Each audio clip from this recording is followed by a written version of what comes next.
വലിയ വ്യാപനം ഉണ്ടായിരിക്കുന്നു. ഇത് മുഴുവൻ പറഞ്ഞല്ലോ വിദ്യാർത്ഥി സംഘടന പ്രവർത്തനം ഒരുപക്ഷെ കേരളത്തിലെ നിരോധിച്ചാൽ അല്ലെങ്കിൽ ഈ മയക്കുമരുന്നിന്റെ ഉപയോഗം കുറയുമെന്ന കാര്യത്തിൽ യാതൊരു സംശയമില്ല.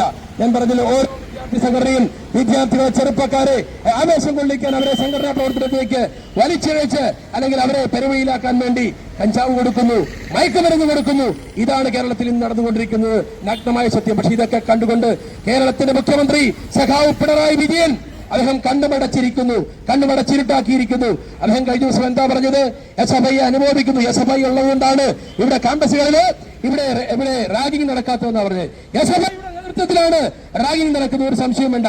SFI ആണ് റാഗിങ്ങിന്റെ മുഖ്യ സംഘാടകർ. SFIയിൽ ചേർന്നില്ലെങ്കിൽ റാഗിംഗ് ഉണ്ടാവും. കഞ്ചാവ് അല്ലെങ്കിൽ വിൽപ്പന നടത്തിയില്ലെങ്കിൽ അവന് ആക്രമണത്തിനിരയാകേണ്ടി വരും.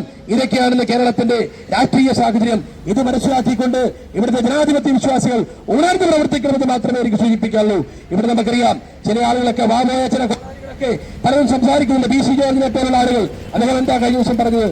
അദ്ദേഹം പറഞ്ഞത് കേട്ടാൽ നമുക്ക് ആശ്ചര്യം തോന്നും. അദ്ദേഹം ആദ്യം പറഞ്ഞു കേരളം മുഴുവൻ തകർക്കപ്പെടാൻ സാധ്യതയുള്ള വലിയ സ്ഫോടക വസ്തു ഇവിടെ പിടിച്ചു. എന്താണ് സത്യത്തിൽ സാഹചര്യം? നമുക്കറിയാം ജോർജിന്റെ പുത്രന്റെ അടക്കമുള്ള വ്യാജ പാറമടകൾ.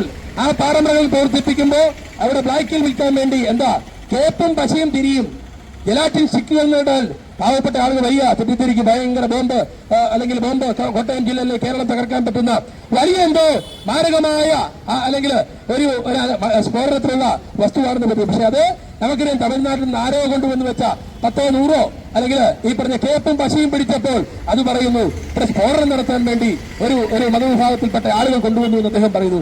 അതോടൊപ്പം അദ്ദേഹം പറഞ്ഞു 400ഓളം ക്രിസ്ത്യൻ കുട്ടികൾ അവിടെ ആരുടെയോ കൂടെ പോയി. എനിക്കറിയില്ല അദ്ദേഹത്തിന്റെ കണക്ക്. അദ്ദേഹത്തിന് അറിയാമെങ്കിൽ അദ്ദേഹം കണക്ക് വെളിപ്പെടുത്തിട്ട് ഞങ്ങളൊക്കെ പള്ളിയിൽ പോകുന്ന ആളുകളാണ്, പ്രാർത്ഥിക്കാൻ പോകുന്ന ആൾ. ഞങ്ങളൊന്നും അവിടുത്തെ ഒരു ലിസ്റ്റിലും ഇങ്ങനെ കുട്ടികൾ പോകുന്നതായിട്ട് കണ്ടിട്ടില്ല. നമുക്കറിയാം സ്വാഭാവികമായും നമ്മുടെ നാട്ടിൽ നമുക്കറിയാം ബസ്സരായ ആളുകളും ഏകോദര സഹോദരങ്ങളെ പോലെ ജീവിക്കുന്നു.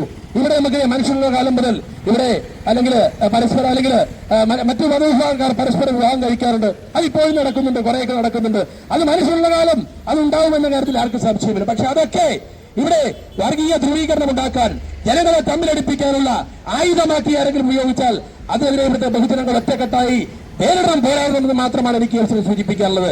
ഇവിടെ ഞാൻ പറഞ്ഞല്ലോ, ഇവിടെ നമുക്കറിയാം BC ജോർജിനെ സംബന്ധിച്ച് അദ്ദേഹം ഒരു കാലഘട്ടത്ത് ഇവിടെ എല്ലാ മതവിഭാഗങ്ങളുടെയും ആളായിരുന്നുവെങ്കിൽ ചുരുങ്ങിയ കാലം കൊണ്ട് അദ്ദേഹം ഒരു മതവിഭാഗത്തെ മാത്രം ആക്രമിച്ചുകൊണ്ട് ഇന്ന് മറ്റു മതവിഭാഗങ്ങളുടെ പിന്തുണ നേടി അദ്ദേഹം ഇന്ന് ക്രൈസ്തവരുടെ മുഴുവൻ അപ്പച്ചൊല്ലാമല്ല അവർ ശ്രമം നടത്തിക്കൊണ്ടിരിക്കുക. അതൊന്നും ഇവിടെ വിലപ്പോവില്ല എന്ന് മാത്രമേ കേരളത്തിലെ ജനങ്ങൾ ഇതൊക്കെ വീക്ഷിക്കുന്നുണ്ട്.